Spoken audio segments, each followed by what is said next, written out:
자, 이거 뭐 우리 증시 뭐 지하 몇 층까지 내려갈지 참 모르겠는데 반등 가능하다고 생각하시는지 또 반등하면 어느 정도 반등할 건지 그리고 아무래도 이제 경기나 실적은 조금 중장기 추세로 보면 지금보다 좀 꺾일 가능성이 크지 않습니까? 그래도 반등을 할지 어떻게 생각하십니까? 일단은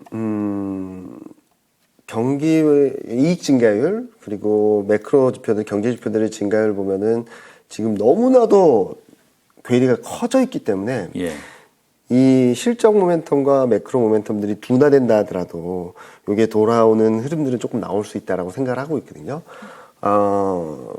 코스톨란이 개와 강아지와 주인의 거리를 본다가 하는 것처럼 주인이 갈 길을 간다 하더라도 목줄의 길이가 너무 멀어져 있으면 강아지는 돌아올 수밖에 없잖아요.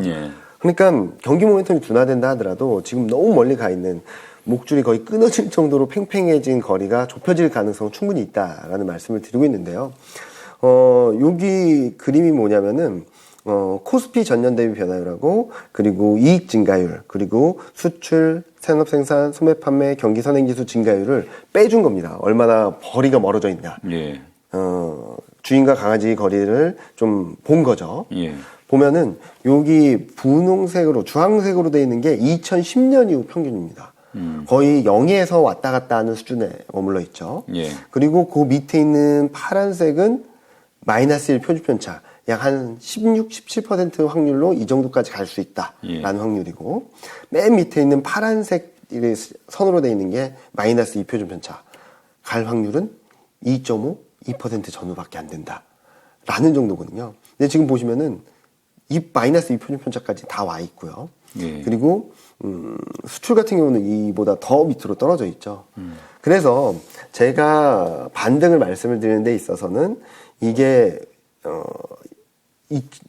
그 평균 수준까지 간다라는 말씀을 드리는 게 아니라 마이너스 1 표준 편차. 그러니까 주인이 앞걸음을 가면서 경기는 계속적으로 둔화되면서 이 간극은 자연스럽게 좁혀질 텐데 이게 마이너스 1 표준 편차 수준으로만 회귀한다고 한다면 어느 정도일까를 봤더니 한 15에서 20% 정도 되는 것 같아요. 그래서 저희는 1차 목표치는 15% 정도 반등할 수 있는 2,300에서 15% 정도 반등할 수 있는 한 2,650선 정도로 볼 수 있겠고요.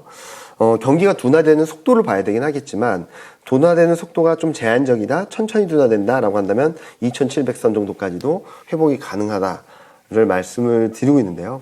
이런 그림들은 전반적으로 경기가 둔화되고 있음에도 불구하고 시장이 너무 많이 떨어진 데 따른 되돌림 과정이지 갑자기 막 경기가 좋아지고 막 추세 반성이다라는 것보다는 과도한 하락에 의한 자율 반등, 그러니까 스프링을 생각을 하시면 될 것 같아요. 스프링을 이렇게 꾹 눌러놓으면은 손을 빼면 팡 튀지 않습니까? 지금은 코스피 눌릴 대로 완전히 눌려 있다. 어느 트리거 포인트가 있어서 반등을 하게 된다면 그 반등 탄력은 좀 있을 수 있다라는 정도로 말씀을 드리고 있습니다. 이게 이제 반등한다고 하면은 우리가 좀 관심 가져야 될 뭐 업종, 종목. 뭐가 있습니까? 일단은 많은 분들이 관심을 낙폭과대주라고 생각을 하실 것 같아요. 왜냐면은 스프링을 말씀드렸던 것처럼 이렇게 눌려있던 게 팡 튀는 그림이 나올 때는 많이 눌려있던 애들이 같이 튀겠죠. 그런 차원에서 얼마나 많이 떨어졌나, 특히 실적 대비 얼마나 하락했나를 보기도 하고요. 그리고 여기에다 플러스 알파를 해준 것은 이익 모멘텀이나 실적이나 이런 그림들이 아직까지는 괜찮은 업종들을 좀 찾아봤거든요. 그래서 여러 가지 항목들을 점수화했습니다. 점수화해가지고 가장 높은 점수를 가진 업종이 가장 싸고 퀄리티가 있는 업종이라고 보시면 될 것 같아요. 여기 표를 보시면은 낙폭과대 플러스 퀄리티 업종별 스코어인데요. 가장 높은 게 미디어 교육. 최근 보면은 뭐 엔터주라든지 일부 교육주들이 대폭락을 하면서 좀 갑자기 1위로 등극을 했고요. 그리고 두 번째가 소프트웨어, 인터넷, 게임주 계속적으로 부진하죠. 그리고 3등이 반도체. 반도체. 최근 반도체 업황에 대한 걱정들이 들어오면서 실적보다 더 많이 떨어지는 그림이 나오고 있고요. 그리고 건설, 그리고 건강관리, 제약바이오입니다. 제약바이오 업종도 그렇고요. 그리고 IT 가전, 운송, IT 하드웨어 순으로 이렇게 낙폭과대이면서 퀄리티가 좀 남아있는 업종들을 볼 수 있겠는데요. 보시면은 성장주, IT, 그리고 2차 전지, 뭐 제약바이오 이런 업종들이 탑 10 안에 다 밀집돼 있다라고 봐주시면 될 것 같아요. 그래서 지금까지 낙폭이 컸던 업종들이 좀 반등을 보여준다면 시장은 본격적으로 변화되지 않을까라는 생각을 하고 있고요. 예. 그리고 이 종목단을 보여드리면 업종 상관없이 종목 리스트만 20위까지 가져온 겁니다. 네. 저 처음에 이 자료 폰타는 친구가 이렇게 소팅을 해줘서 봤을 때 이게 맞냐라고 물어봤어요. 예. 뭐 대형주들이 완전히 탑 10 안에 다 들어있거든요. 예, 인터넷 대표주, 반도체 대표주 1, 2위 하는 종목들이 2, 3위를 하고 있고, 그리고 10위에도 인터넷 업종에서 가장 큰 종목이 하나 들어가 있고, 뭐 2차 전지도 막 대거 포진해 있고. 예. 이렇게 본다면 많은 분들이 미리 선점을 하셨거나 아니면은 2,500선, 2,600선대에서 갖고 계신 분들이라면 지금 낙폭이 좀 있다라고도 생각을 할 수 있겠죠. 그렇죠. 그런데 저는 반등 국면에서 충분히 마이너스를 회복하고 나오실 수 있는 기회가 있을 거라고 생각하고 있고요. 만약에 현금 비중이 많으신 분들이라면 지금 보여드리는 업종, 보여드리는 종목들을 중심으로 트레이딩 짧게 보셔야 될 것 같아요. 뭐 이거를 6개월, 1년 가져간다라는 그림보다는 한두 달 정도로 보시고 대응을 하시면 좋지 않을까라는 말씀을 드리고, 그리고 몰라 나는 장기적으로 투자하고 싶어 2년 뭐 둬도 돼라고 하시는 분들이라면 좀 밴드를 좀 넓게 하셔서 좀 분할 매수 하신다면 2년 정도의 투자 사이클을 갖고 계신 분이라면 지금 레벨보다 훨씬 더 높은 수준에서 정리를 하실 수 있는 기회가 한 2024년 정도에 올 수 있겠다는 말씀드리고 있습니다.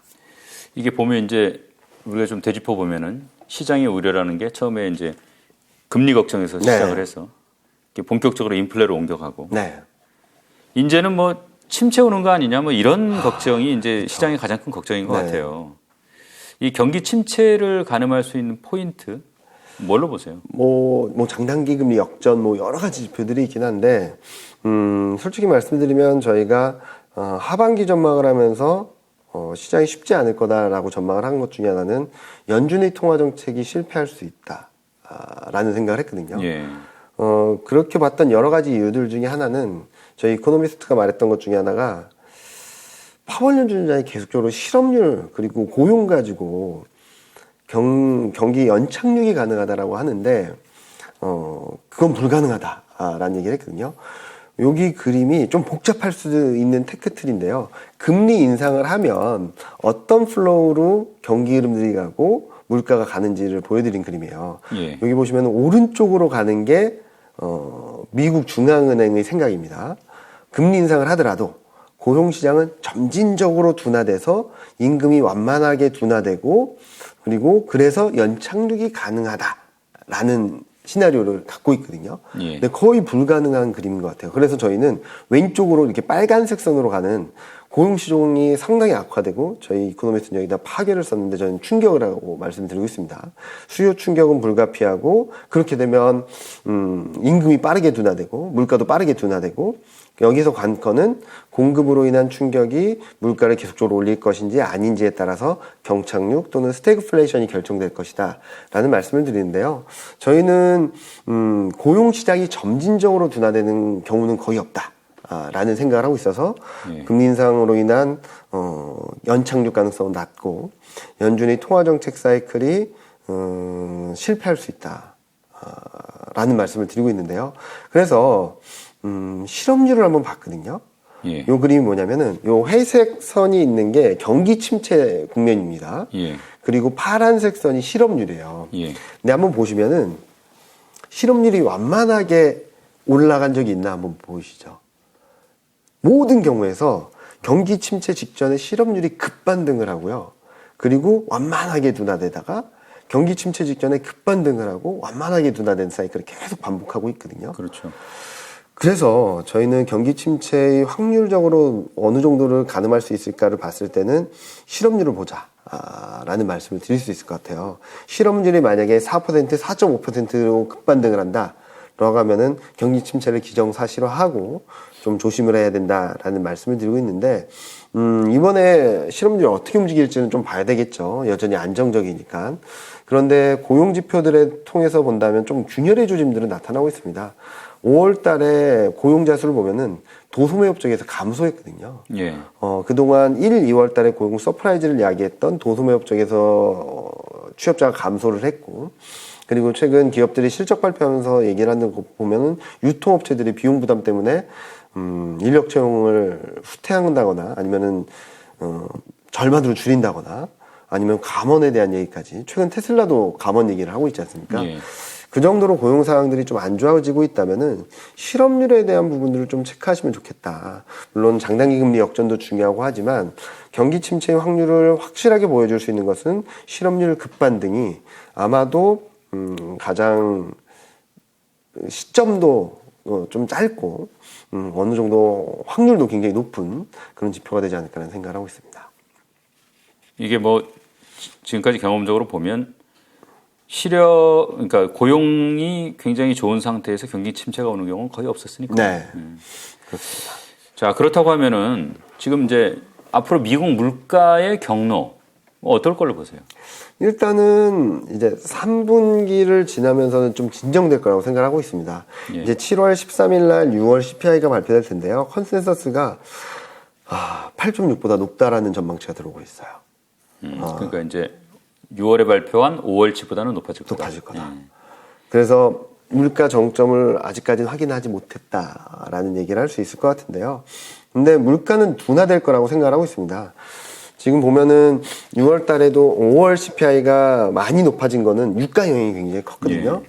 그런데 요 그림 한번 보여드릴게요. 이 그림이 가솔린 가격의 전년대비 변화율하고 WTI 월평균 가격의 전년대비 변화율을 같이 그려드린 건데, 예. 빨간색이 140달러일 때, 그리고 그러니까 140달러가 계속 유지된다라고 가정했을 때, 이 짙은 군청색이 120달러라고 할 때, 그리고 회색선이 100달러 기준이라고 할 때란데, 레벨에 따라서 좀 오르락 내리락은 하죠. 레벨 자체의 차이는 있는데, 동일하게 나타나는 그림들은 2022년 말부터 23년 1분기까지는 이 증가율이 140달러에 있다 하더라도 이렇게 빠르게 둔화되는 그림이 나오고 있거든요. 그런 그림들을 본다면 저는 일단 올해 4분기, 내년 1분기를 지나면서 물가는 안정될 수 있다라고 말씀을 드리고 있는데, 문제는 물가가 빠르게 둔화된다라고 해서 좋아할까? 아니면 물가가 완만하게 둔화된다고 해서 좋아할까라는 부분이죠. 빠르게 둔화된다라고 한다면은 또 경기 침체에 대한 걱정이죠. 네. 그리고 완만하게 둔화된다고 하면 또 금리 인상해야 된다라는 걱정을 하겠죠. 그래서 지금은 물가는 둔화될 텐데 둔화의 속도 그리고 폭에 대한 문제가 계속적으로 시장을 도전하게 만들 수밖에 없다라는 생각을 하고 있고요. 그리고 또 하나는 아까도 잠깐 말씀드렸던 것 중에 하나가 스태그플레이션에 대한 걱정들이 있었지 않습니까? 그 부분은 곡물 가격 때문에 좀 영향을 받을 수도 있습니다. 지금 우크라이나나 러시아 전쟁이 길어지면서 우크라이나가 파종을 못했거든요. 세계 3대 곡창지대인데, 그렇게 되면은 음식료, 뭐 식품 가격 이런 것들이 계속 오를 텐데, 물가는 둔화되는데 음식료 가격의 영향력이 더 커진다라고 한다면 물가가 완만하게 둔화되면서 통화정책적인 측면에서는 이러지도 저러지도 못하는 상황이 될 수 있거든요.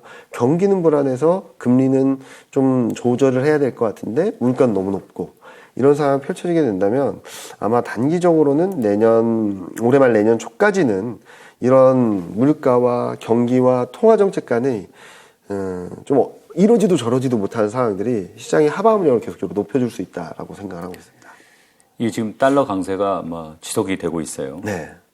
위기 국면에서 뭐 이제 안전자산 선호 그렇죠. 심리도 있을 네. 것이고. 근데 어떻게 보면 미국이란 나라 입장에서 보면은 뭐 소위 말해서 인플레를 전가하는 그런 효과도 있을 텐데, 네. 이게 우리 같은 사람들 입장에서 보면 뭐 달러 한번 써보지도 못하고 앉은 자리에서 좀 피해를 보는 것 같은 그런 기분도 드는데, 이제 국내 증시 생각해 보면 결국은 이제 외국인 수급 개선을 위해서는 맞습니다. 달러 안정이 돼야 되지 않습니까? 네네네. 달러 안정, 원화 안정 필요할 텐데 가능할 걸로 보세요. 단기적으로는 원달러율이 1,300을 넘어선 것은 좀 오버슈팅이 아닌가라는 생각은 하고 있어요. 예. 뭐 바로 막 뚝뚝 떨어지지는 않겠지만 그래도 1,250원대까지는 한번 갔다가 다시 움직이지 않을까라는 생각을 하고 있는데, 그런데 내년 1분기까지는 뭐 달러 강세가 좀 지속될 수밖에 없다라고 생각을 하고 있습니다. 요 그림을 하나 보여드릴 텐데요. 이게 뭐냐면은 달러 인덱스를 구성하는 것 중에 57.6%가 유로화거든요. 예. 그래서 저는 달러의 향배를 가늠할 때 미국과 유럽 중에 어느 나라가 더 센가를 많이 봅니다. GDP 성장률이 어디가 더 강한가? 통화 정책이 어디가 더 매파적인가? 를 그림을 보는데요. 요거를 한눈에 보여드리는 그림인데, 요 파란색이 미국하고 유로존 간의 GDP 성장률 격차입니다. 예. 요 마이너스에 있다라는 그림은 유로존이, 그러니까 유럽이 경제 성장률이 더 강하다라는 의미, 플러스라는 것은 미국이 더 강하다는 의미고요. 예. 보시면은 1분기 때, 올해 1분기 때 마이너스 1.9였던 게 2분기 때 마이너스 0.4, 3분기 때 1.4. 이러니까 최근 달러가 굉장히 강한 그림들을 보여줍니다. 점점 미국은 올라가고 유럽, 더 강한 그림이 상대적으로 보이죠. 떨어지고. 그리고 요 그림이 내년 1분기까지 경제 성장 여력의 측면에서 미국이 우위를 보이는 구간은 내년 1분기까지 유지됩니다. 예. 자, 그리고 통화 정책을 한번 보면은 미국하고 유로존 간의 기준금리 격차가 1분기 때 0.5였던 게 1.75, 2.2, 2.3으로 쫙 올라가요. 예. 그러니까 미국이 내년 1분기까지는 경제도 그렇고 통화 정책도 그렇고 압도적으로 유럽을 이기는 상황이죠. 예. 그래서 내년 1분기까지는 달러 강세가 좀 이어질 수밖에 없다라는 말씀을 드리고 있고요. 물론 등락은 있겠다고 보지만, 그런데 여기서 또 하나의 힌트는 제가 내년 1분기 중에 저점을 찍고 추세 반전이 가능하다는 말씀을 잠깐 드렸잖아요. 예. 여기서 힌트가 또 있습니다. 보시면은 2023년 2분기부터는 이게 GDP 성장률도 마이너스 반전하고요. 그리고 기준금리 격차도 좁혀지게 됩니다. 예. 그 의미는 뭐냐면은 내년 2023년 1분기까지 달러 강세가 이어지다가 2023년 2분기부터는 달러 강세가 좀 진정되거나 약세 쪽으로 갈 수 있다라는 그림이 나오고 있어서 저는 달러 변수도 내년 추세 반전의 또 다른 포인트가 되지 않을까라는 예상을 하고 있고요. 원달러 환율은 단기적으로는 1,300원을 넘나드는 게 조금 부담스러울 수 있겠지만 여러 가지 국내 이슈로 인한 그리고 수급 변수로 인한 오버슈팅 이게 좀 진정이 되게 된다면 1,250원 그 밑으로까지는 한번 볼 수 있겠다라는 생각을 하고 있습니다. 이제 2분기 실적 발표 시간 이제 다가오고 있지 않습니까? 뭐 어떻게 전망하세요? 이번 주 목요일부터 삼성전자랑 LG전자 실적 가이던스가 나오면서 이제 포문을 열게 되는데 마이크론 실적에서 본 것처럼 2분기 실적까지는 괜찮을 것 같아요. 예. 나쁘진 않을 것 같은데 문제는 이제 3분기, 4분기 실적이거든요. 마이크론도 실적 발표했을 때는 지난 분기는 괜찮았다. 근데 이번 분기 실적 전망 가이던스 너무 낮게 주고 버려서 지금 반도체 업황에 대한 걱정들이 굉장히 커진 상황인데 지금 2022년 연간 영업이익 전망치가 너무 빠르게 떨어지고 있습니다. 23년 영업이익 전망치도 떨어지고 있고요. 이 그림을 보시면 파란색이 2023년 영업이익 전망이거든요. 예. 이게 보시면은 2월 달에 고점을 찍고 쭉 계속 떨어지고 있었어요. 예. 그런데 다행스러운 게 22년 영업이익 전망치는 1분기 실적 시즌을 발표하고서는 좀 올라왔었거든요. 예. 근데 최근 들어서는 2022년까지 떨어지고 있습니다. 이게 3분기에 확 떨어지네요, 지금. 네. 22년까지도 괜찮을 거라고 생각을 했었는데 지금 좀 많이 꺾이고 있는 그림들. 자칫하면 23년 이익 전망치가 올해 1월 저점까지 깨고 내려갈 수도 있겠다라는 생각을 하게 된다면 아마 2분기 실적이 공개되는 시점에서는 다행이다라고 할 수 있겠는데 이제 다음 분기 올해 말까지 그림들이 조금 나오는 가이던스가 공개되고 애널리스트들의 실적이 조금은 전망치가 변경되는 업데이트되는 시점에서 본다면 좀 불안해질 수 있다. 그래서 7월 중반 그리고 8월 초중반까지는 좀 다행이다. 우리가 걱정했던 것보다 좀 낫겠다라고 할 수 있겠는데 이제 실적이 온전히 반영되고 이제 내년 3분기 그리고 내년에 대한 실적들의 걱정들이 들어오게 된다면 조금은 시장이 실적 때문에라도 불안정한 흐름 보일 가능성은 열려 있다라고 말씀을 드릴 수 있을 것 같아요. 자, 마지막 질문인데 네.